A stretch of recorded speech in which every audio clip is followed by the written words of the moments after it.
Listo. Muy bien. Señor presidente de la Corte de Justicia de Ayacucho, doctor Orlando Becerra Suárez, distinguidos magistrados, magistradas, servidores jurisdiccionales y administrativos, señores invitados, estimados participantes y amigos que nos acompañan en esta sala virtual y también por diferido en las redes sociales de nuestra Corte, muy buenas tardes con todos ustedes. Esta sesión es por parte de la Escuela Judicial de Argumentación Jurídica y Razonamiento Probatorio de Valdés Roninel, y en esta oportunidad tendré el honor, cuanto menos, de acompañarlos en la conducción, la moderación y el desarrollo de esta importante actividad académica. El día de hoy nos convoca una sesión muy especial. La presente es una masterclass internacional de razonamiento probatorio, la cual abordará un tema concreto: el interrogatorio a testigos expertos y cómo minimizar los sesgos cognitivos. Un tema sin duda de enorme importancia práctica. Pero antes de iniciar, se va a solicitar cordialmente, se solicita a The todos los recording has participantes stopped. dentro de esta sala mantener los micrófonos apagados durante la exposición a fin de garantizar el adecuado desarrollo también de la misma. Las preguntas se podrán formular a través del chat del Zoom o en su oportunidad también mediante la opción de levantar la mano, así como nuestros amigos que nos están acompañando desde la transmisión del Facebook de nuestra corte.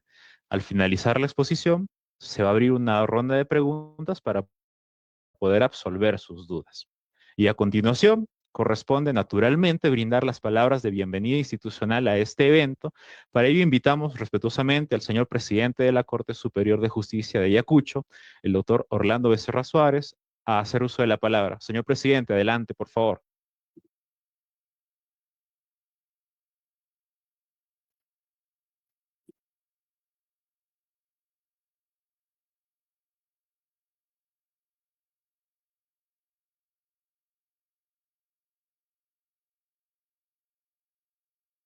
Bueno, hasta que pueda conectarse el presidente, este, tenemos al menos el alto honor de presentar sobre todo a nuestro distinguido ponente nacional, y vamos a hablar de nuestro ponente internacional, naturalmente. El doctor Frank Suriel Osorio Hernández es abogado mexicano, especialista en litigación penal, técnicas de juicio oral, sí, interrogatorio y contrainterrogatorio, además de teoría del caso y razonamiento probatorio. Es director de Frank Osorio Firma Legal, una firma con presencia en México, en los Estados Unidos y en Sudamérica, vinculada sobre todo, por supuesto, al litigio penal y a la formación especializada en destrezas de litigación. Cuenta con una sólida formación internacional, destacando sus estudios en el Master of Law in Advocacy, espero haberlo pronunciado bien, y las técnicas de litigación en el sistema acusatorio adversarial por la Southwestern Law School de Los Ángeles, California. Asimismo, registra la formación especializada en razonamiento probatorio por la Universidad de Girona, en España, y estudios vinculados a instituciones académicas de reconocido prestigio internacional. También ha sido certificado en técnicas de juicio por la National Institute for Trial Advocacy, la ANITA, una de las instituciones más reconocidas en la enseñanza y la práctica de la litigación oral. Su trayectoria comprende una participación como docente, conferencista y capacitador, que precisamente es el rol que está haciendo hoy en nuestra corte, en espacios académicos e institucionales de diversos países, abordando temas como la litigación oral, el juicio oral, el interrogatorio, el descubrimiento probatorio y la prueba testimonial y el razonamiento probatorio. Eh, el tema que hoy desarrollará resulta especialmente relevante para jueces, fiscales defensores, servidores jurisdiccionales y operadores jurídicos en general, porque el interrogatorio a testigos expertos no es una mera técnica simplemente de litigación, sino detrás existe un campo en el cual se examina la confiabilidad del conocimiento del experto, se detecta sesgos y se cuestiona las premisas, y además la evaluación metodológica y la necesidad de una construcción epistemológica que precisamente se necesita estos tiempos. No sé si el doctor ya se encontrará. Doctor Orlando Becerra, por favor, sus palabras de bienvenida antes de proseguir con la sesión. Sí, ya estoy conectado, ¿me escuchan? Sí, Sí, se le logra escuchar. gracias. Bueno, hubo problemas, como siempre, en estos temas del Internet. Bueno, hoy día, como ya lo dijo Pavel, tenemos una ponencia sobre un tema muy, muy interesante y poco abordado en el ámbito teórico, en el ámbito dogmático. Fran es nuestro invitado, Fran Osorio, un gran amigo, un académico internacionalmente reconocido, un abogado litigante, no solamente en México, sino también en los Estados Unidos, y ha tenido a bien aceptar que silenciar a todas las personas.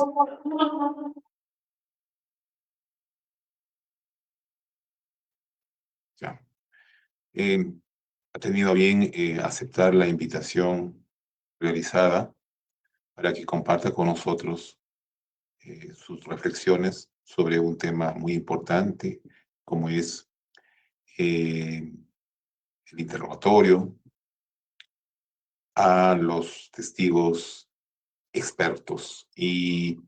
tratar dentro de esta temática los problemas a veces no visibles, pero que están presentes siempre en la práctica o en la obtención o en la actuación, como quiera llamarse, de la prueba, tanto testimonial como de la prueba pericial, ¿no? Los sesgos son consustanciales, diríamos, al juicio humano, y estos son muy sistemáticos, a veces, no sé, difícilmente controlables o advertibles, pero con un poco de conocimiento y expertise es posible reducir el error que puede producir precisamente la construcción de inferencias, ya sea por parte del juez o ya sea por parte de los expertos. Entonces, ¿cómo controlar esos sesgos y cómo disminuirlos a niveles tolerables? Porque lo ideal es eliminarlos, pero eso no es posible, pero sí se puede garantizar reducir los mismos, como reitero, a niveles que sean, bueno, desde el punto de vista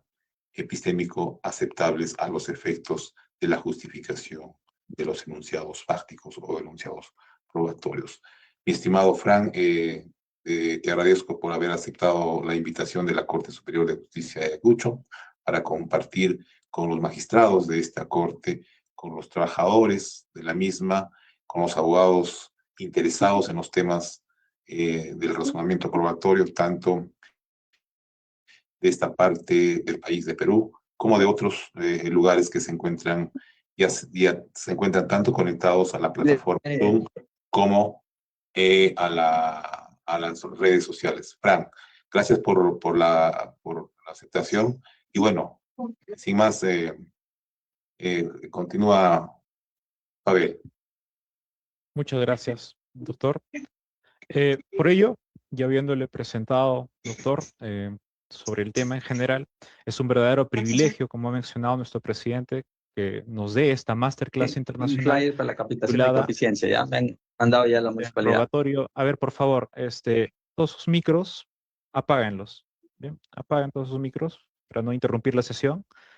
Entren por el Zoom, pero verifiquen que sus micros estén apagados.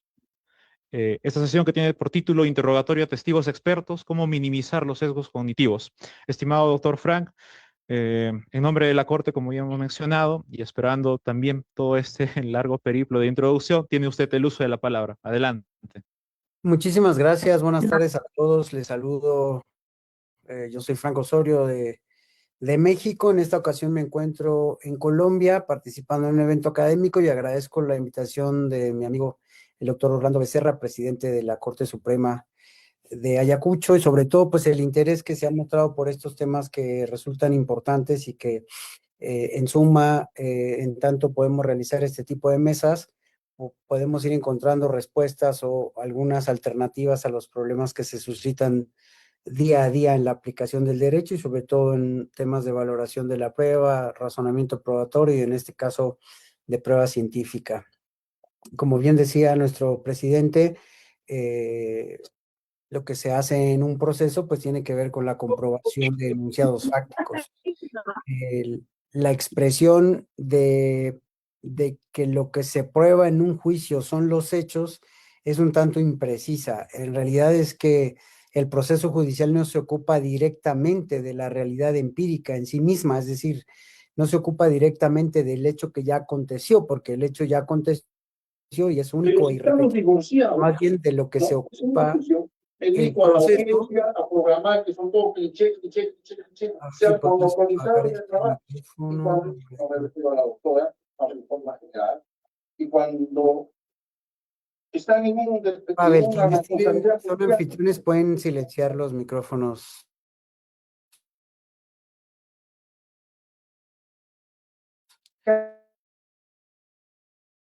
Y quienes por alguna situación los tengan prendidos, ¿eh?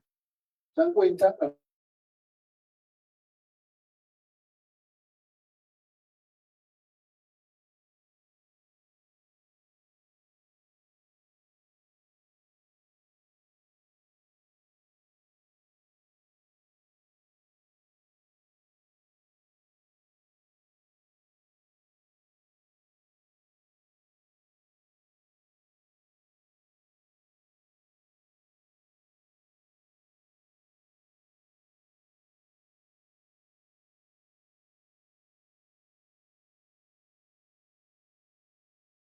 No tuvimos, quienes participamos en el proceso, no tuvimos acceso directo al hecho que motivó el proceso, pero sí, desde luego que trabajamos con información con la intención de reconstruir lo que dio origen al proceso.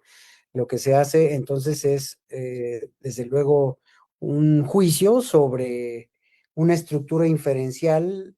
derivada de unas proposiciones fácticas.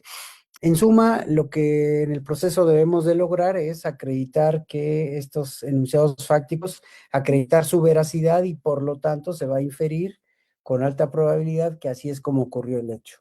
Ahora bien, se dice en la mayoría de los sistemas que el objeto del proceso es encontrar la verdad o el esclarecimiento de los hechos. Sin embargo, también es preciso establecer que la verdad como finalidad de la actividad probatoria es utópica. Ya el doctor Michele Tarufo sostiene que conocer al 100% lo que ocurrió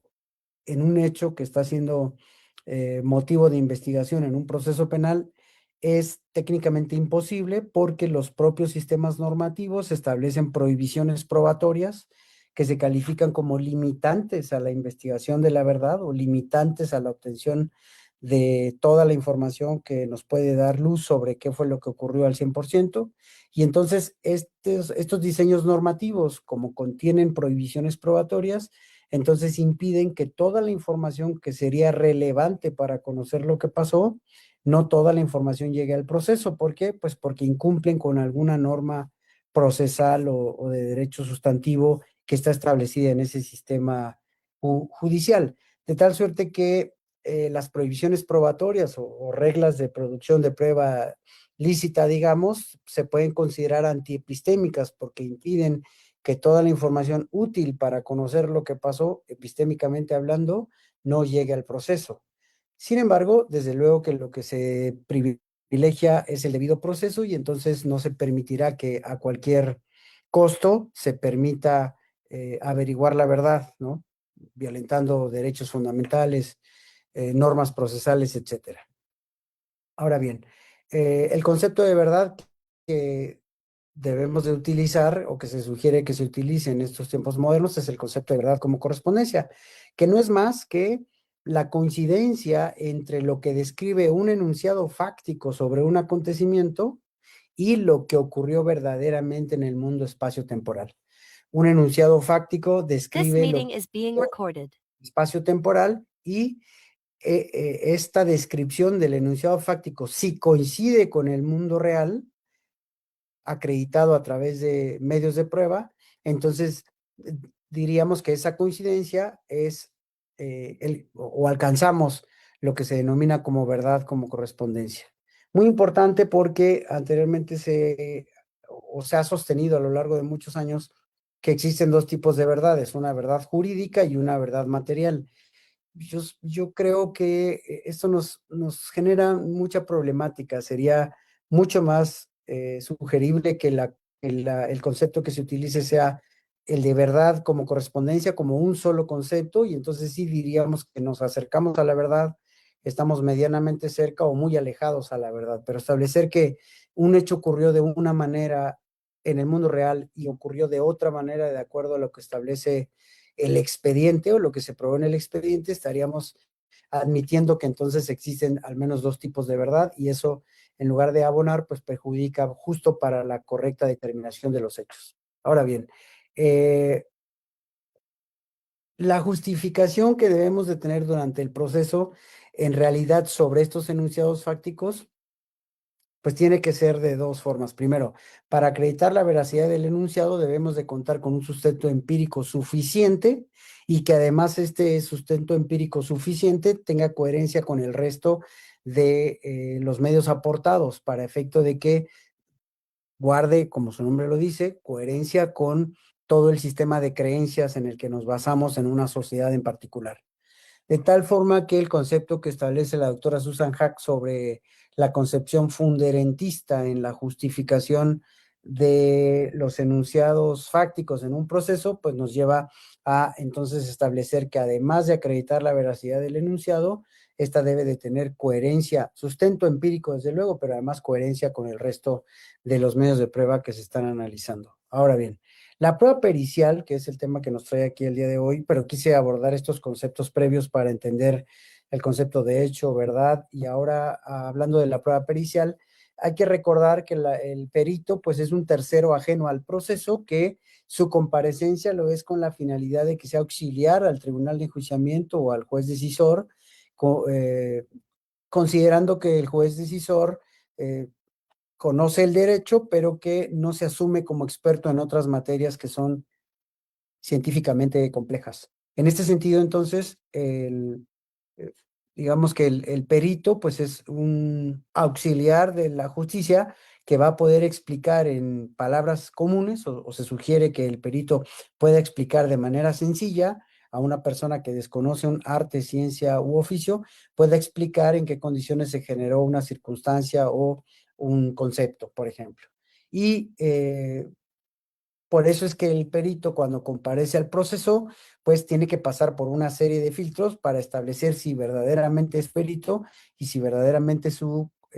conclusión puede ser susceptible de valoración, independientemente del valor que le pueda otorgar el tribunal, dependiendo de el grado de o la calidad de información que aporte. Naturalmente que no debemos perder de vista que tanto el perito como el juzgador y como las partes, pues somos seres humanos y entonces ante información que desconocemos o muy especializada, debemos de tener mucho cuidado para poder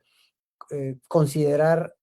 que esa información verdaderamente es científica y que es ciencia y que verdaderamente es de calidad para darle un valor determinado. Entonces, es importante establecer que el perito como un instrumento que incorpora conocimiento experto especializado a un proceso es una herramienta y no autoridad, porque en los sistemas latinoamericanos a veces el perito, incluso más propiamente el perito oficial, pareciera que su conclusión se considera como una opinión certera, tan solo por considerarse perito oficial. Desde luego que hemos avanzado ya en este criterio y lo hemos dejado un poco de lado, pero en algunas partes todavía de nuestro hemisferio se sigue considerando que lo que establece el perito oficial, pues es, digamos, lo más certero o lo más cercano a la verdad, porque es el perito oficial. Sin embargo, quedan de lado ciertos análisis que voy a proponer el día de hoy, que se deben realizar con la finalidad de poder establecer si efectivamente el experto es experto, si está utilizando conocimiento científico, y si tiene la experticia que debería de tener para emitir ese tipo de conclusiones y finalmente si es que no está sufriendo o padeciendo algún tipo de sesgo que deberá de tomarse en consideración al momento de la valoración en particular de su opinión científica. Ahora bien, el conocimiento científico, que es la información que propone un perito, el conocimiento científico es un conjunto de enunciados empíricos que se obtienen a través de métodos controlados, que son naturalmente generalmente aceptados y que son contrastables y sometidos a críticas entre sus pares. De tal suerte que estos enunciados empíricos, cuando tienen una acreditación en el mundo científico, pues se considera que y que es además contrastable y además aceptado por sus pares o por los científicos de la comunidad, entonces se considera o estamos acercándonos a lo que se puede considerar como ciencia, ¿sí? Sin embargo, debemos de considerar que no todo lo que se proponga por personas que se establecen o se autonombran o se clasifican como científicos, no todo es ciencia. Dependerá entonces del sustento que tengan estos enunciados empíricos que plantean alguna determinada regla y para establecer si fueron contrastables o no y eventualmente si podrían alcanzar este carácter de conocimiento científico. Es un análisis complejo, pero que se tiene que analizar por parte del tribunal de enjuiciamiento o de las partes que participen cuando se escuche este tipo de información para que no se asuma que todo lo que dice la persona que comparece en calidad de experto, pues es científicamente correcto. Ahora bien, es importante establecer que hay varios elementos que nos permitirían analizar si un conocimiento es científico o se acerca, digamos, a la calidad que se requiere para el efecto. Entonces, ¿qué elementos estructurales debería tener un conocimiento científico o cuál es este checklist que deberíamos de analizar cada vez que escuchamos una opinión científica? El primero de ellos es que debe de ser fundado este conocimiento en observación empírica registrable, es decir, que haya datos acerca de una observación empírica respecto a lo que está planteando. Segundo, que las teorías que se proponen, que van a resolver el supuesto que se ha puesto a consideración del perito, deben de derivar de teorías estructuradas. Tercer elemento, que debe de ser contrastable estas teorías y este razonamiento científico que realiza el perito debe de ser contrastable y desde luego poder ser sometido a un testeo entre la comunidad científica, desde luego. Y desde luego que la contrastabilidad nos permita, uno, que sea revisable y dos, que se puedan establecer márgenes de error. Finalmente, que resultan de suma importancia poder admitir si es que una propuesta científica respecto de una situación en particular tiene o no un margen de error que pueda ser revisable. Ahora bien, y finalmente el último elemento es pues que el control intersubjetivo que garantiza ese conocimiento pueda ser desde luego o que esté registrado, que pueda ser utilizado por otros pares para efecto de que no sea solo el convencimiento del propio perito, sino que estos criterios intersubjetivos nos permitan corregir eventualmente la propuesta que está haciendo el perito. De tal suerte que estos elementos nos permitirán acceder, digamos, de una manera más certera al análisis sobre si lo que está planteando el perito verdaderamente se puede considerar conocimiento científico o, digamos, en este debate que pueda existir sobre si es ciencia o no es ciencia. Desde luego que el caso que se debe citar siempre en este tema de la fiabilidad, la calidad de la información en temas científicos es el caso de Daubert contra Merrell Dow Incorporation, el cual se generó en la Suprema Corte de Estados Unidos de Norteamérica y que establece en suma los mismos factores que deben de ser considerados. El primero, la testabilidad o falsabilidad. Segundo, la revisión por pares. Tercero, la tasa de error. Cuarto, la existencia de estándares de control. Y cinco, la aceptación general en la comunidad científica. Sin embargo, donde quiero poner énfasis en particular tiene que ver con la forma en el desahogo de la prueba pericial ante el tribunal de enjuiciamiento o en presencia de un juez. Primero, es importante establecer que el testigo experto puede rendir testimonio naturalmente en audiencia de juicio y que este testigo experto pasará por una serie de filtros, al menos por uno, que, por ejemplo, en México se llama audiencia intermedia, que es la audiencia en la que se debate sobre la admisión de los medios de prueba. En Perú es control de acusación, en Colombia se llama audiencia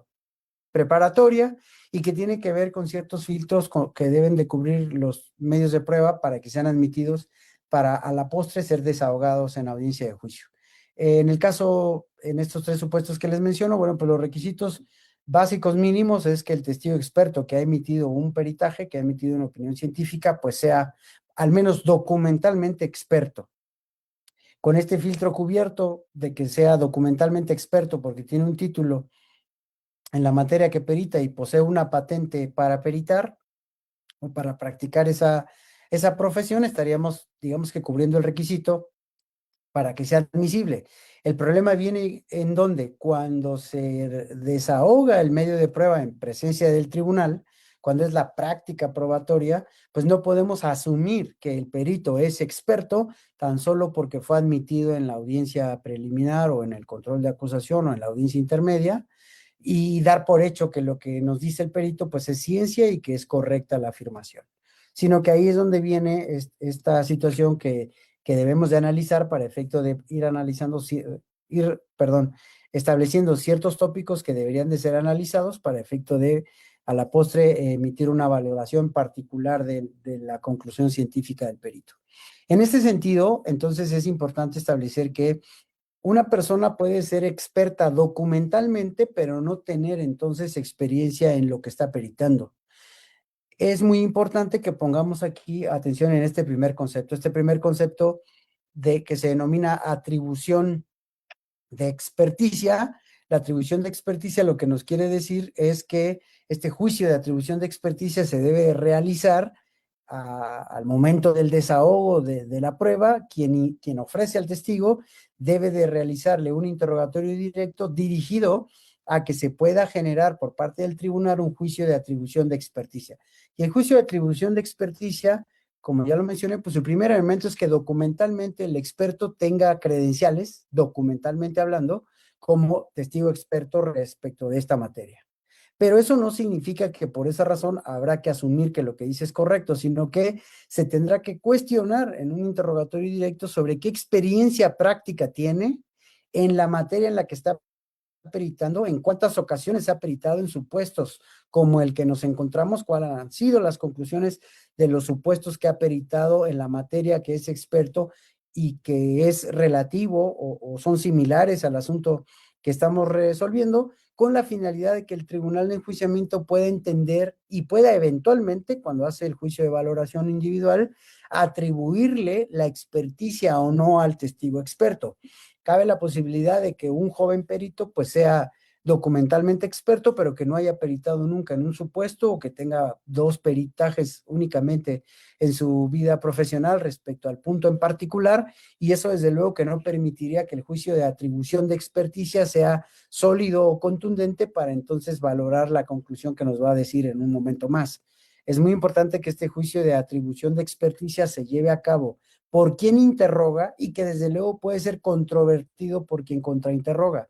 Quien contrainterroga tendrá la función, si quiere demostrar que el perito no debe de pasar por este juicio de atribución de experticia en un margen de alta credibilidad, porque si bien es documentalmente experto, lo cierto es que no tiene experiencia en particular en este supuesto que se está desahogando, o lo cierto es que es la primera vez que perita sobre este supuesto, o lo cierto es que en las 4 ocasiones que ha peritado el tribunal en aquellos asuntos ha desechado su opinión científica porque presenta fallas en la metodología o asume situaciones que no son fiables o que no han sido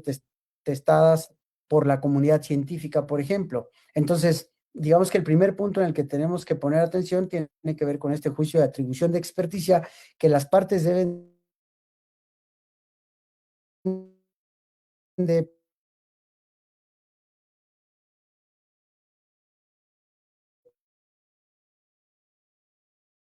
provocar como corresponde. Ahora bien,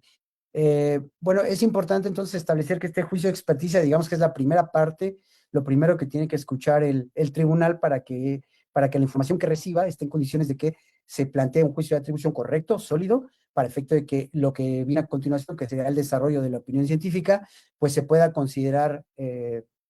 sólida, igualmente sólida, científica, que se está aportando conocimiento científico y que se ha cumplido con ciertas variables, como ya se las mencioné, las que establece Davert y que les mencioné de manera general en la comunidad científica, para poder un poco concluir que efectivamente el conocimiento que se está planteando es científico, pero que además el experto domina el conocimiento, que es experto en esa materia y que el juicio de atribución de experticia es positivo a favor del perito. Claro, si un perito en una situación de interrogatorio directo no contesta con solidez las credenciales documentales que tiene y tampoco las credenciales prácticas, es decir, el sustento empírico práctico, el margen de error, la confrontación con sus pares en la comunidad científica, pues es evidente que el tribunal de enjuiciamiento eventualmente no contará con los elementos suficientes para poder otorgarle esta atribución científica a su opinión, porque no cuenta con la experticia requerida, práctica, insisto, aunque pueda tener, o al menos se asume que el perito que llega a una audiencia de juicio, pues ya pasó por lo menos por el filtro de la atribución de experticia documental. Pero lo que pasa o lo que se requiere es que no sea solo acreditar el requisito documental, sino además el requisito práctico en la ejecución, en la práctica de la profesión a la que nos ha dicho que se dedica y que supuestamente es experto. Ahora,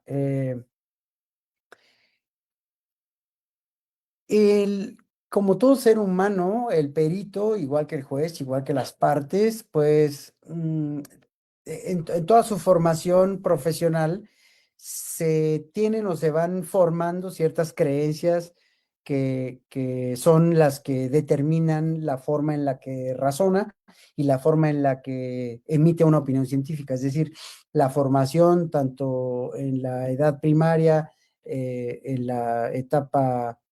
de la edad secundaria, digamos media, media superior y superior, pues nos van generando un criterio, nos van generando una forma de pensamiento y todo este bagaje que tenemos que nos ha colocado al punto donde ahora somos nombrados como peritos para hablar sobre un tema en particular en una audiencia de juicio, debe de ser considerado respecto al comportamiento humano. Es decir, todos los seres humanos somos susceptibles de presentar sesgos cognitivos. El neurocientífico cognitivo Itiel Dror, a quien les sugiero puedan dar lectura a sus trabajos, establece que pues todos los seres humanos, de acuerdo a los experimentos que él ha realizado, somos susceptibles de presentar sesgos en todos nuestros razonamientos diarios, no solo en razonamientos científicos o profesionales, sino que estos errores predecibles en el juicio humano resultan o se presentan en la naturaleza, en el día a día del ser humano, porque son atajos mentales que utiliza el cerebro para poder analizar una gran cantidad de información, pero ante lo difícil de analizar una gran cantidad de información, el cerebro nos traiciona y nos hace concluir de manera apresurada o sin analizar toda la información que el resultado debe de ser el siguiente. Entonces, si los seres humanos no somos, si no visualizamos que somos susceptibles en cualquier toma de decisiones de sesgos cognitivos, entonces estaríamos desde luego dejando de lado la posibilidad de minimizarlos. Primero hay que identificarlos, saber que existen en todo nuestro día a día y más desde luego en que se pueden presentar con mucha más frecuencia cuando se emiten opiniones científicas en particular. Y les pongo un ejemplo. Cuando, por ejemplo, nuestro hijo, nuestro sobrino, alguien nos llega a contar algo que ocurrió, que hoy es que yo estaba allá afuera y mi hermano me empujó en el columpio y entonces me caí y me rompí el dedo, y entonces nos cuenta la historia de manera automática, por naturaleza humana, nosotros hacemos una conclusión sin haber escuchado la versión del imputado, del primo, ¿no? Del hermano, sino que a priori hacemos una conclusión de claro, como siempre, como es más grande, y de pronto hacemos una conclusión que no debiera ser así, pero ese es, digamos, un sesgo que se presenta, un sesgo cognitivo y que debemos de identificar qué tipo de sesgo y cómo tendríamos que minimizarlo en nuestra vida cotidiana. Bueno, más aún en una explicación científica, en una opinión científica, debemos de identificar si es que estamos siendo sujetos de algún tipo de sesgo y si es así, cómo podríamos minimizarlo. En el caso de que el propio perito no los identifique y tampoco haya realizado nada para minimizarlos, pues la contraparte se encargará de poner de manifiesto que su opinión científica está contaminada por un sesgo cognitivo y que entonces su opinión no debería de considerarse para la emisión de una sentencia, por ejemplo. Entonces, los sesgos cognitivos son errores que son predecibles en el juicio del ser humano y que resultan del uso de atajos mentales, como se los he dicho. De pronto el cerebro señala que para qué reviso todo si yo ya sé cuál es la respuesta, ¿no? Somos muy dados a dar conclusiones a priori. Bueno, existen varios tipos de sesgos, pero ahora me interesa que hablemos de dos. Primero, el sesgo de confirmación y el sesgo contextual. El sesgo de confirmación, que se llama confirmation bias, pues es una tendencia a buscar e interpretar información que confirme creencias previas de quien lo está emitiendo, y esto impide desde luego que analice toda la información porque ha tenido una conclusión previa sin siquiera analizar toda la información, de tal suerte que el sesgo de confirmación se presenta cuando el perito, en lugar de analizar toda la información disponible, únicamente selecciona información que va confirmando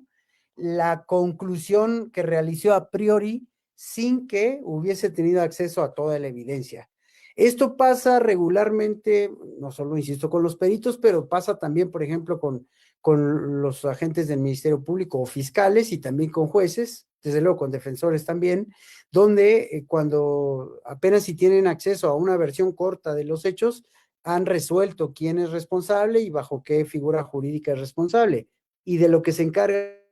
durante todo el proceso únicamente es de seleccionar la información que confirma esa conclusión a priori que realizaron, y ahí es donde se manifiesta de manera clara el sesgo de confirmación. Insisto, como es un error humano, como es de naturaleza humana, es técnicamente improbable que el sesgo se pueda evitar al 100%, pero lo que sí puede ocurrir es que se pueda minimizar el sesgo que se presente, identificado desde luego previamente, se puede minimizar. Es decir, es una lucha constante entre mi forma de concluir profesionalmente una conclusión científica, pero digamos una especie de confirmación respecto a, bueno, he emitido una conclusión. No queremos decir que la he emitido a priori, se supone que analicé todo, pero para comprobar que realmente analicé todo, es importante realizar ciertas actividades que nos permitirían comprobar a nosotros mismos como peritos que efectivamente he minimizado el sesgo. Y puede ser que en esta actividad de comprobación me dé cuenta que no lo había minimizado y que por lo tanto tendría que considerar otros aspectos. En el caso del sesgo de confirmación, bueno, perdón. Y el segundo, el sesgo contextual, o que se llama también contextual bias, pues también es una distorsión cognitiva que ocurre cuando la interpretación de información o evidencia, la que se somete a consideración del perito, se ve influenciada por datos relevantes, irrelevantes, externos o periféricos en relación a lo que se sometió a nuestra consideración, y que se producen, pero que no debieron de ser considerados. Y esto, bueno, hoy en día es bastante claro. Es decir, hay incluso juicios que se resuelven tanto por la forma en la que se acusa, o la forma en la que se defiende, o la forma en la que se resuelve, derivado del impacto social que tienen los medios, por ejemplo. Suponiendo que un asunto no llegara a los medios, seguramente se hubiese acusado de una manera determinada y se hubiese resuelto de otra manera determinada. En el caso de ser un asunto mediático en el que justamente está en redes sociales y existe una versión respecto de cómo ocurrió y una versión respecto de cómo debería de ser resuelto, pues la mayoría de las veces quienes participan en un proceso y se ven influenciados por esta información relevante o irrelevante, pero que se encuentra a disposición de todo el mundo y que a la cual ha tenido acceso, pues resulta que ese mismo asunto, cuando no era mediático, ahora que es mediático, pues se acusó de otra manera, tal vez más severa, y además se resolvió de otra manera, tal vez más severa, derivado de este sesgo contextual.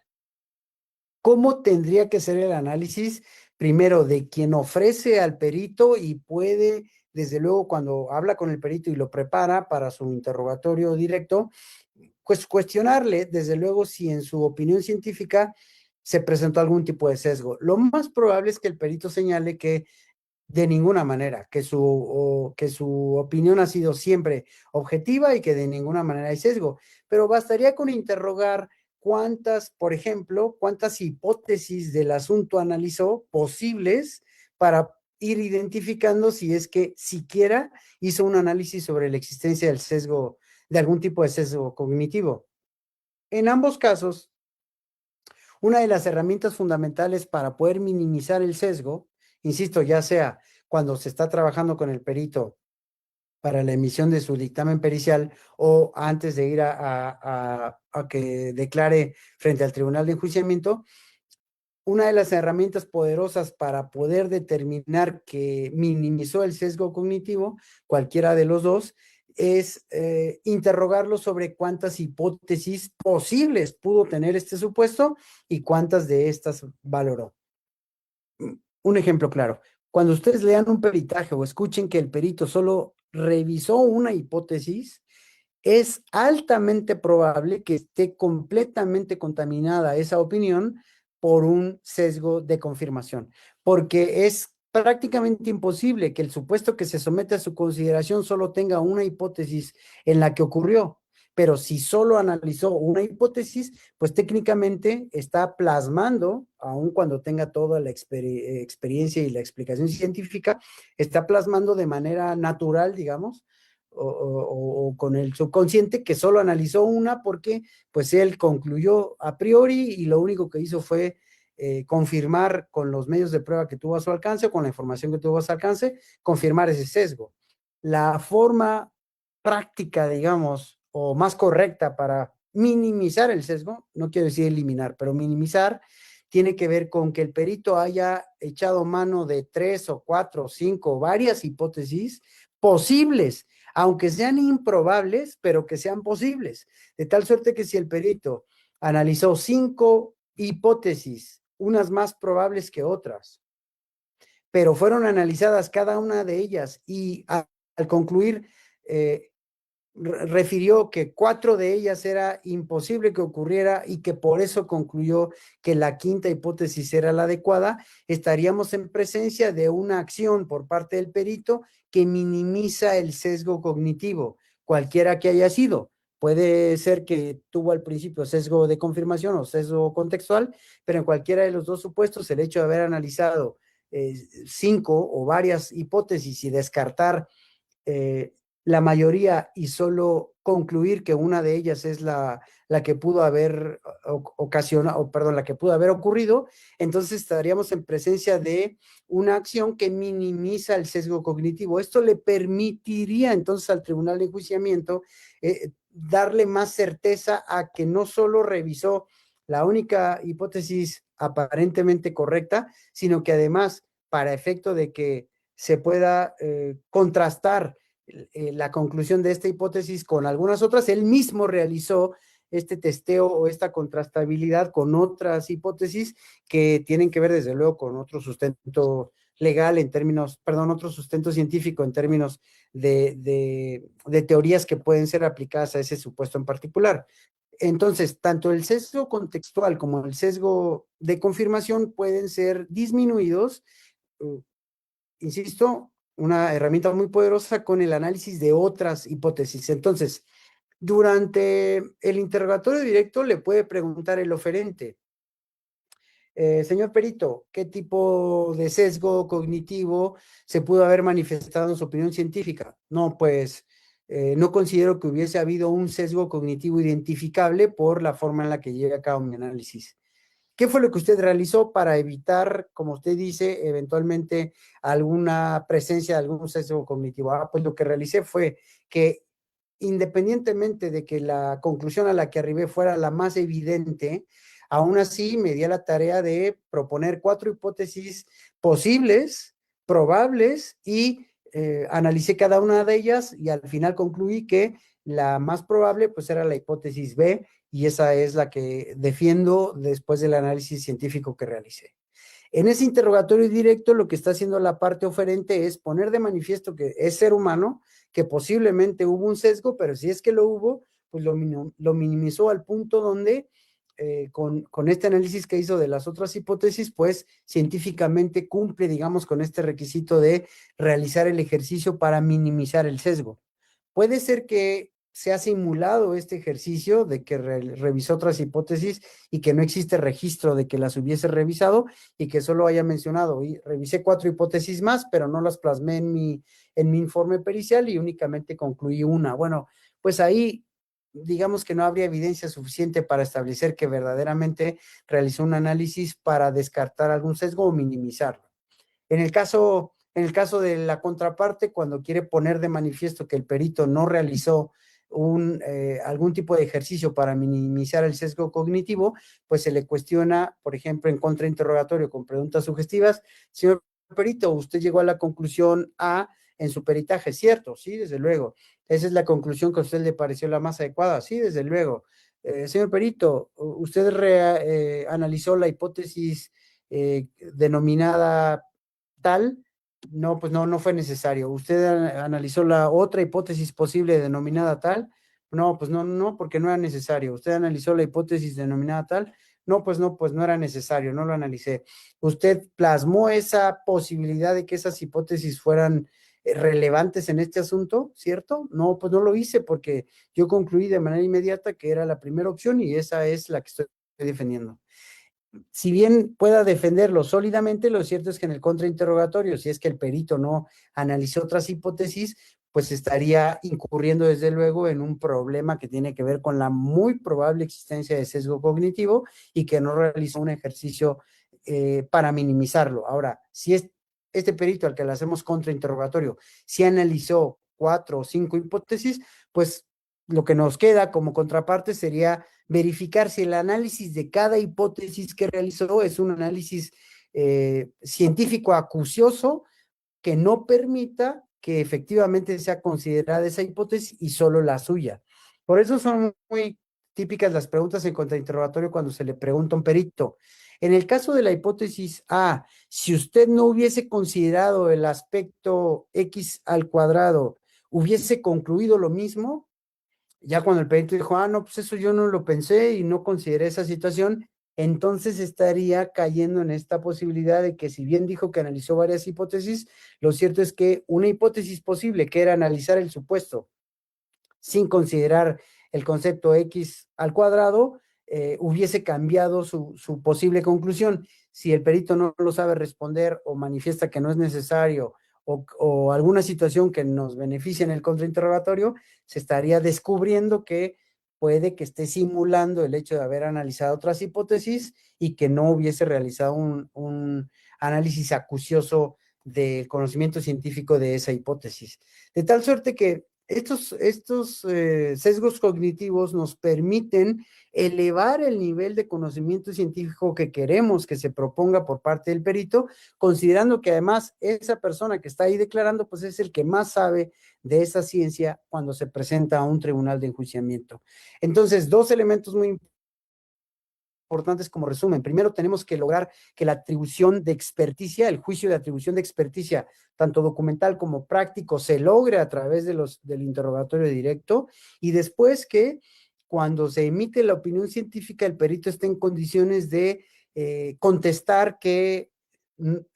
identificó posibles sesgos cognitivos, pero que realizó todo este análisis de otras hipótesis posibles y probables con la finalidad de que el tribunal de enjuiciamiento tenga información clara respecto a que intentó o logró minimizar el sesgo cognitivo y que por ende la información que está proponiendo científicamente nos va a ser de mucha ayuda para estar en condiciones de emitir una resolución o valorar de manera libre y lógica, racional, el contenido de su opinión científica, ¿ok? Ahora, ¿qué es lo que sugiero que ocurra tanto para quienes ofrecemos al perito, lo contrainterrogamos y quien lo evaluamos? Que no demos por hecho que lo que dice el perito, mucho menos oficial, es científico solo porque es nombrado perito y porque ha sido admitido para declarar en juicio, sino que tengamos en cuenta que si los abogados no realizan un juicio de atribuibilidad de atribución de experticia, correcto, pues entonces no se le están dando elementos al tribunal suficientes para que el tribunal pueda efectivamente realizar ese juicio de atribución de experticia de forma correcta. Y después, si tampoco se realizó algún análisis científico respecto a la disminución o minimizar el sesgo cognitivo posible, existente, que hubiese estado involucrado en la opinión científica, pues tampoco se le puede terminar dando un valor preponderante porque podría estar incurriendo en alguna situación que contaminó su opinión científica y entonces estaríamos tal vez dándole valor, si se le diera valor sin que cumpla con estas condiciones, se le estaría dando un valor preponderante o un tipo de valor a su opinión científica considerando como ciencia lo que manifiesta cuando no pasó por estos filtros de valoración a los que me refiero, tanto en el desahogo como en la contradicción y desde luego en la valoración particular de cada uno de esos medios de prueba cuando le corresponde al tribunal de enjuiciamiento. Hasta aquí quiero dejar el tema y desde luego que estoy atento a las preguntas que deseen realizar con la finalidad de poder compartir, pues, insisto, si es que hay algún concepto que no haya quedado claro, estoy a sus órdenes. No sé si haya preguntas en el chat. Muchísimas gracias, doctor Suriel, Sí. por su exposición. Agradecemos profundamente la profundidad en la cual ha tratado estos temas. A continuación, a todos nuestros amigos que están conectados, iniciaremos con la ronda de preguntas. Solicitamos a los participantes formular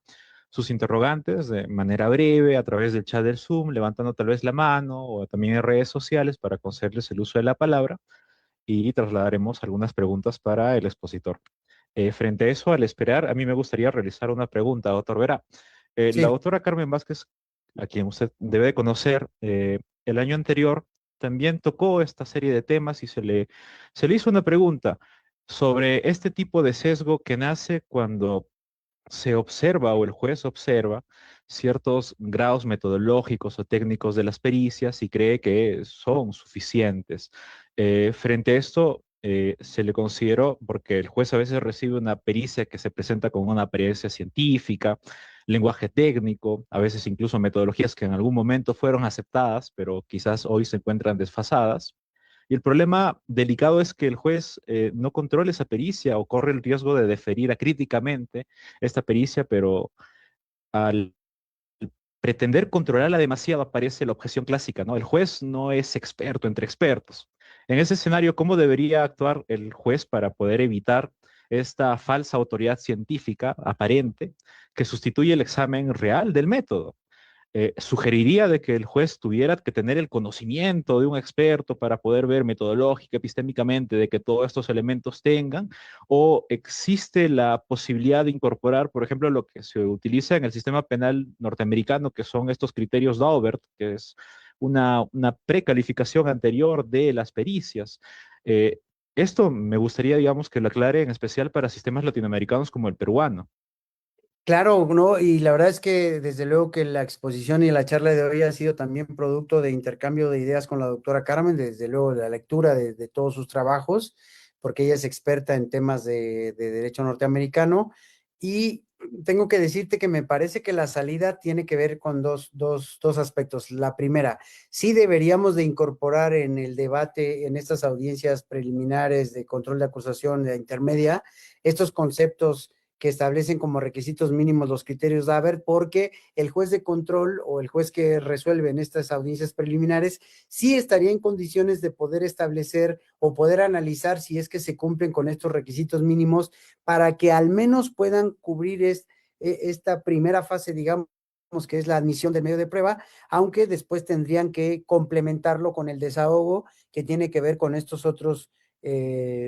elementos que se pueden aportar durante el desahogo, porque recordaremos que el juez que admite las pruebas no está en condiciones de escuchar el contenido ni tampoco al testigo, sino únicamente se deriva del debate que realizan las partes sobre si cumple o no con las credenciales documentales el perito, sobre si cumple o no con ser un conocimiento que está generalmente aceptado por la comunidad científica, si ha sido testeado, si existe margen de error y demás. Creo que estos requisitos que establece Daubert para el sistema norteamericano sí pueden adoptarse, desde luego, en la medida de lo posible y guardadas las proporciones, a los sistemas latinoamericanos para que nos permita que este primer filtro que es de admisión pueda tener una mayor seriedad en ese análisis y no permitir que la ciencia chatarra pueda llegar al desahogo de la audiencia de juicio y entonces el tribunal de enjuiciamiento tenga aún más problemas porque se esté preguntando y cómo es que este perito llegó hasta acá, si me parece que no tiene las credenciales, o al contrario, que el juez quede asombrado por la profundidad y lo complejo de la ciencia y cómo es que el perito lo domina, cuando tal vez en la vida real es que el perito realmente solo esté como convenciendo y mucho bla, bla, bla, pero no tenga sustento científico. Porque desde luego, como bien dices, el juez, pues si no conoce la materia, pues tampoco sabrá si lo que dice el testigo experto es correcto o incorrecto. Entonces sí creo que estoy de acuerdo con que se asuman este tipo de criterios y se vayan estableciendo, ya sea en la normatividad o a través de la jurisprudencia, sobre requisitos mínimos que debe de cubrir en papel, digamos, la opinión científica. Ahora, el segundo punto, para el desahogo, sí creo que el juez, pues no está obligado a saber la ciencia de la que está escuchando la opinión científica, pero lo que sí creo es que metodológicamente podría intuir a través del nivel que se genere en el debate sobre si este perito cumplió, por ejemplo, y ha declarado con las preguntas que se le hacen en interrogatorio directo, si cumple con estas características de atribución de experticia. Ya cumplió las documentales porque ha sido admitido, pero vamos a ver si ahora de lo que contesta, pues tiene experiencia peritando en esta materia, en cuántas ocasiones, cuál ha sido el resultado, qué valor se le han otorgado a sus opiniones científicas, si es que la teoría que ha sustentado y que va a sustentar el día de hoy sigue vigente, si no ha sido sustituida por alguna novedosa, etcétera. Y después analizar este tema de si es que hubo alguna actividad que permitiera minimizar el sesgo. Cuando se interroga sobre estos dos grandes elementos, independientemente de la forma en la que entrega también su opinión científica, el juez me parece que a pesar de que no conozca la materia, estaría en condiciones de tener una valoración más certera respecto a esa información, sobre todo porque se estaría dando también la oportunidad de contradicción a la contraparte y que si considera que la ciencia que está proponiendo el perito es ciencia chatarra, pues tendrá forma en el contrainterrogatorio de evidenciar que esa teoría ya está obsoleta, que esa teoría no existe, que se la inventó, que etcétera, ¿no? Puede ser, o que incluso que los instrumentos que utilizó son obsoletos, o que las mediciones que utilizó son, o los cálculos que realizó están incorrectos, etcétera. Pero si al juez no le damos esas herramientas, pues le va a parecer, o más bien no va a tener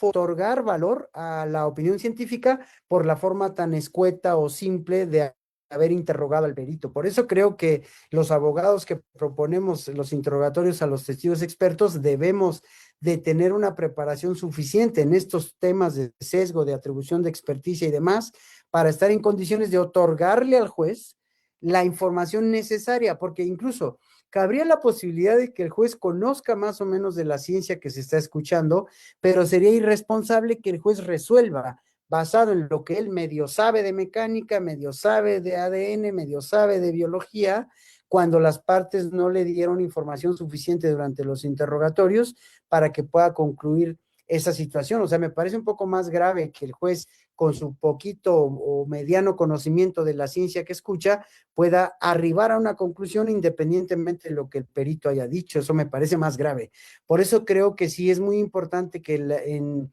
la litigación estratégica que planteamos debamos de poner mucho cuidado en la forma en la que se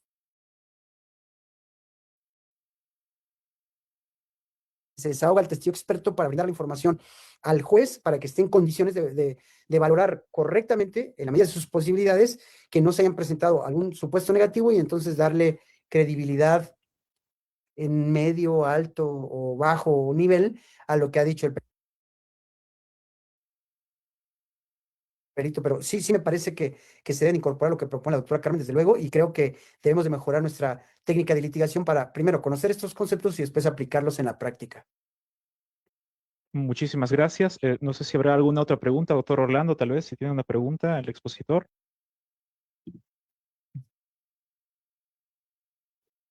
Sí. No, sí, a ver, Fran,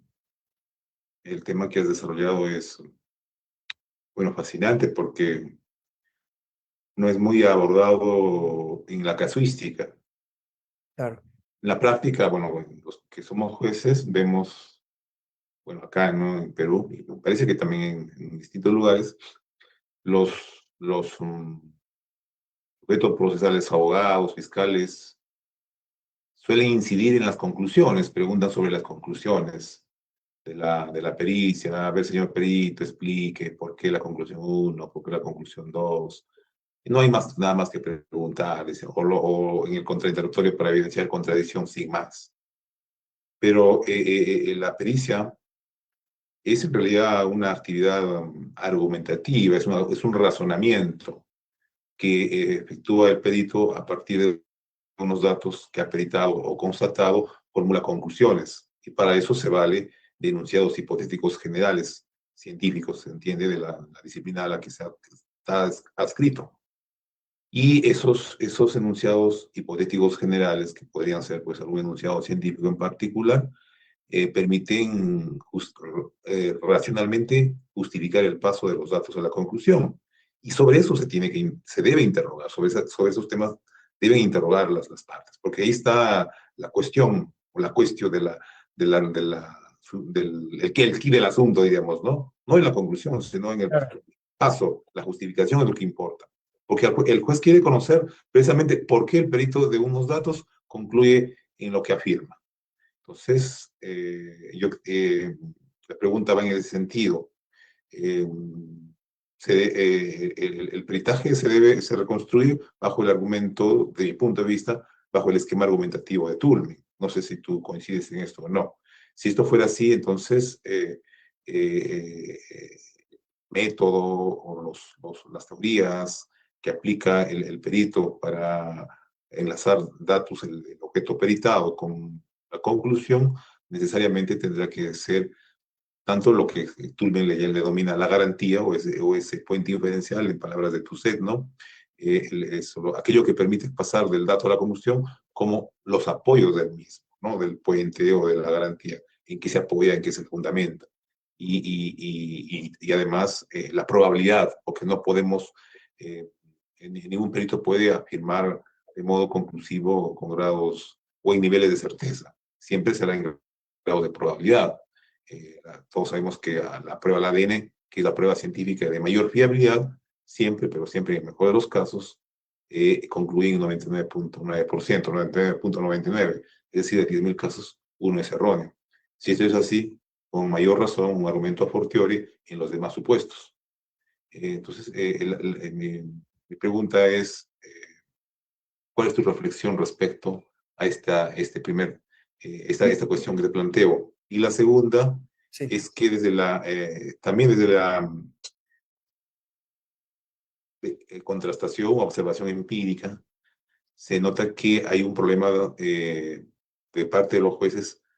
y creo que no solo de los jueces, de todos los operadores del derecho, jueces, abogados, fiscales, incluso penal, lo que se conoce como la deferencia epistémica al perito. O sea, otorgarle, bueno, pues lo ha dicho el perito, ¿qué podemos hacer? Recuerdo, estoy repitiendo las palabras de un fiscal en una audiencia de apelación, cuando se le corrió otro lado para que dé su punto de vista respecto a lo que estaba alegando el abogado, cuestionando a un informe pericial, a la prueba pericial. Y él decía, pues no, pues ¿yo qué puedo decir, señores? Si lo ha dicho el perito, el médico ha concluido de ese modo, ni modo, yo no tengo nada que hacer. O sea, una clara muestra de deferencia epistémica. Entonces, esto no ayuda en absoluto, ¿cierto? Y no se exige, esto no significa que se le exige al juez, al abogado, al fiscal, que pues sea un experto en la disciplina. No tendría sentido la pericia, precisamente porque no es experto, pero eso no significa, como tú lo has explicado perfectamente, que metodológicamente se pueda analizar, que metodológicamente se pueda verificar que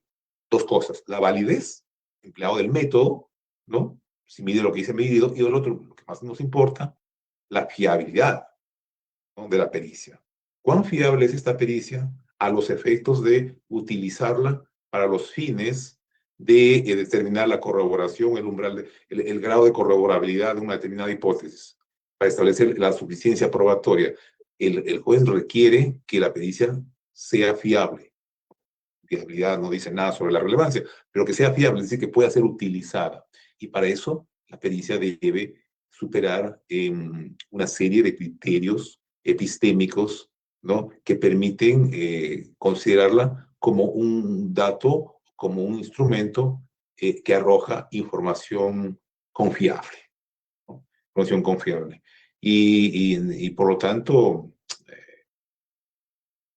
bueno, tú ya nos has explicado, pero ¿cuál podría ser, en todo caso, a ver, la actitud epistémica de los sujetos procesales frente a este problema de deferencia epistémica por uno, ¿no?, y el otro de que no se tiene claro que la pericia es una concatenación argumentativa de razonamientos que parten de un objeto y desembocan en lo que se puede llamar una afirmación, una creencia epistémica o una conclusión pericial. Sí. No importa mucho los conceptos. Y bueno, finalmente te quiero comentar que, respecto a la pregunta que planteó Pavel, en el Perú se ha acogido los criterios Dauer, se ha incorporado en un acuerdo plenario, bueno, que se llama acuerdo plenario, es una suerte de un cónclave que se realiza en la Corte Suprema, a través del cual los jueces supremos dicen: estos criterios hay que aplicarlos en adelante, se sugiere, se recomienda que los jueces sigan aplicando. Pero los criterios Dauer sí están, digamos, incorporados por el camino jurisprudencial para que puedan tanto los jueces como todos los sujetos procesales trabajar con esas herramientas metodológicas. Ahora, que no se haga es por un problema de cultura, ¿no? Porque venimos de un sistema escrito, donde el papel era lo que mandaba todo.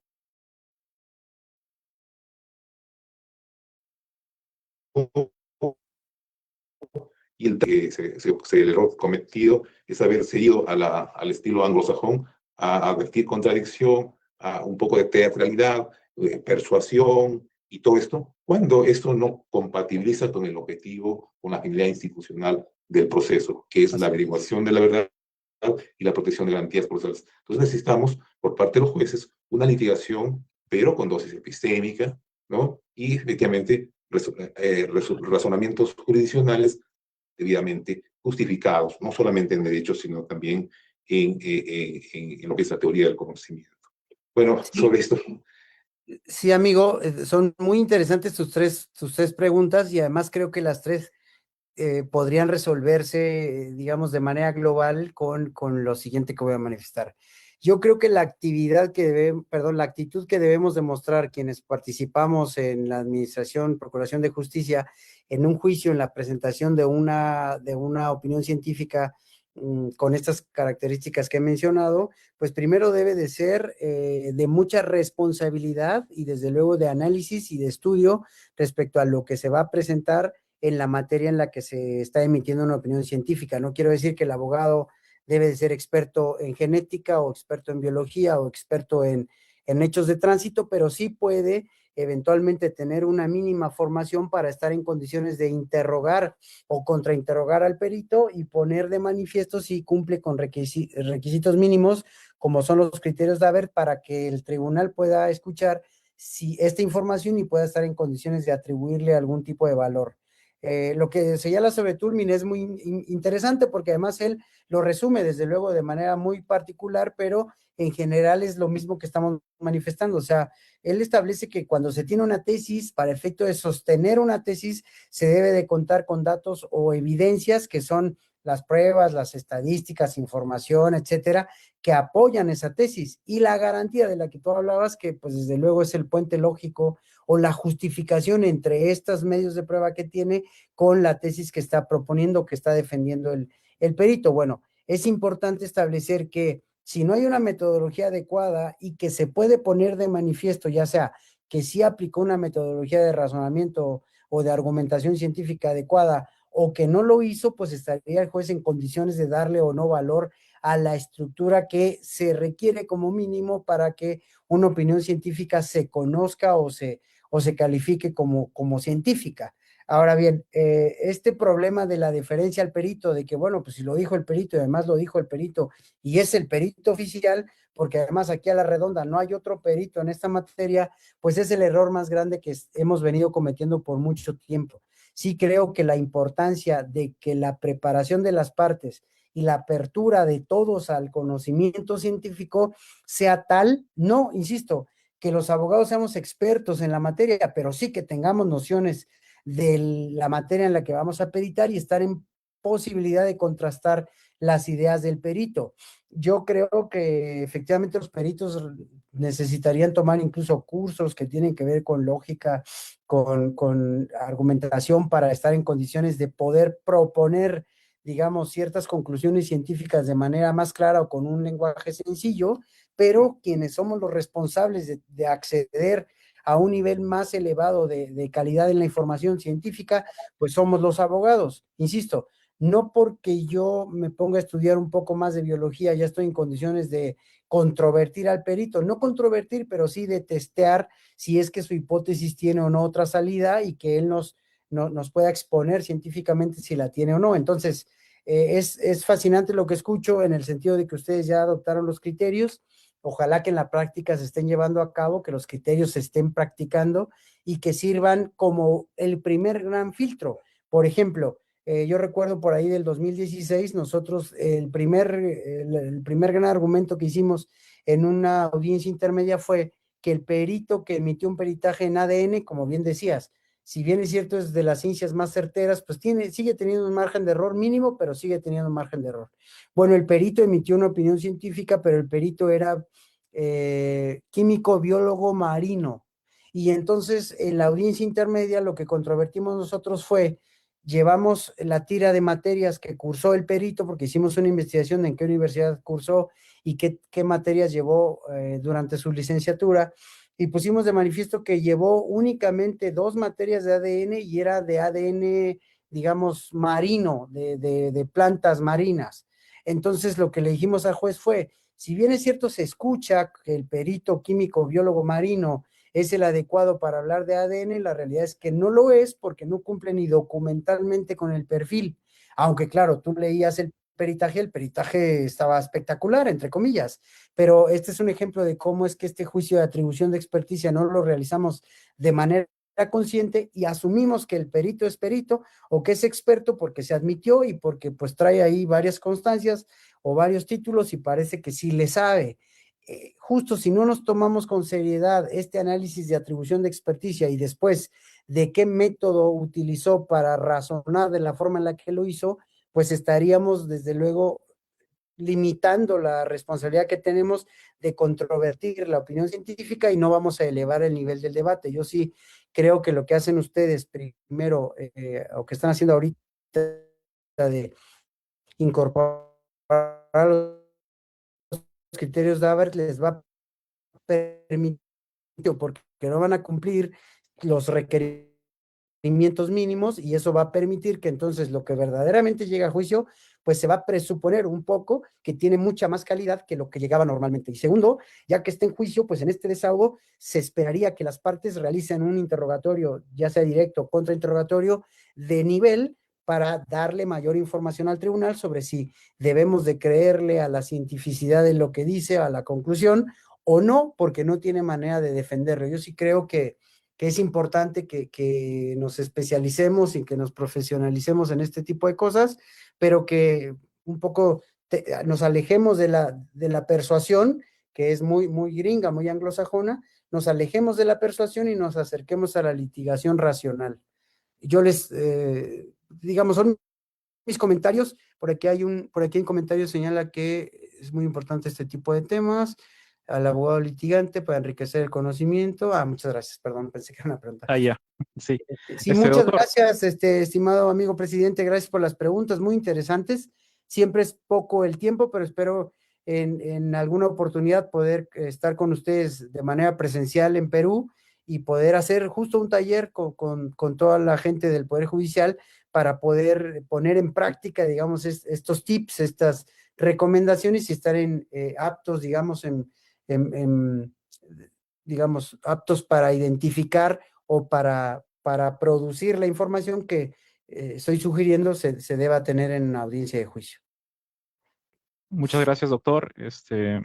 Frente a esto, nos gustaría, al menos desde la Corte, darle este pequeño reconocimiento, que es una resolución administrativa, en la cual pasaré a la última parte y procederé a leer. eh, Se expresa el agradecimiento y reconocimiento institucional al doctor Frank Suriel Osorio Hernández por su participación en calidad de ponente en el ciclo de Masterclass de Razonamiento Probatorio con el tema titulado Interrogatorio a Testigos Expertos, cómo minimizar sesgos cognitivos, desarrollado por la Corte. Ante eso también tenemos algo más que poder brindarle, por favor. Aún no se vaya. Sí, no, muchas Es gracias. este certificado que se le brinda a través del presidente. Bueno, hacemos el efecto simbólico de poder trasladarle este certificado a usted como ponente, agradeciéndole que se pueda haber dado el tiempo para poder brindarnos estas características que son muy importantes para poder ver el derecho de una forma más académica, más técnica, aunque a veces un aspecto de la tribuna casi, como usted ha mencionado en su última parte de la exposición, quiere el espectáculo, las técnicas como tal, pero si es que no se sientan las bases o no se entiende qué epistemológicamente significa la contradicción de los peritos, el contrainterrogatorio, pues no se puede avanzar en ese sentido. Le agradecemos, doctor, por esta magnífica exposición, así como al señor presidente de la Corte por brindar este tipo de espacios también. A todos ustedes, amigos, que han estado presentes, tanto en diferido como también nos verán en los meses posteriores por nuestras redes sociales, y a todos los magistrados, servidores, participantes, jurisdiccionales como administrativos. Gracias por acompañarnos. Que esta sesión no solamente quede como una conferencia más, sino también como una invitación a interrogar mejor, razonar mejor, decidir mejor. Ante todo, muy buenas tardes. Muchas gracias y yo aplaudo la iniciativa y desde luego les envío un fraternal abrazo, señor amigo presidente. Te agradezco por la invitación. Es un honor para mí estar con todos ustedes y espero de verdad verlos pronto en físico por allá. Gracias, amigo Fran, y de verdad, una vez más te agradezco por tu predisposición y por haber compartido tus conocimientos y haber generado un espacio de debate, de discusión, y que este espacio dé lugar a la generación de inquietudes, de iniciativas, y lo más importante, como todos, creo que en esto todos coincidimos, a mejorar nuestras prácticas probatorias, porque esto permite reducir el error, precisamente el error judicial, y la reducción del error judicial redunda en un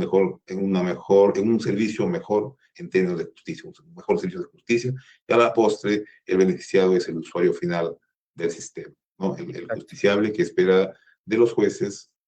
resoluciones debidamente justificadas, de que le digan por qué tiene la razón o por qué no la tiene. Y creo que en eso todos coincidimos, independientemente del rol que cumplamos dentro de un proceso. Mi querido Frank, muchas gracias por haber compartido,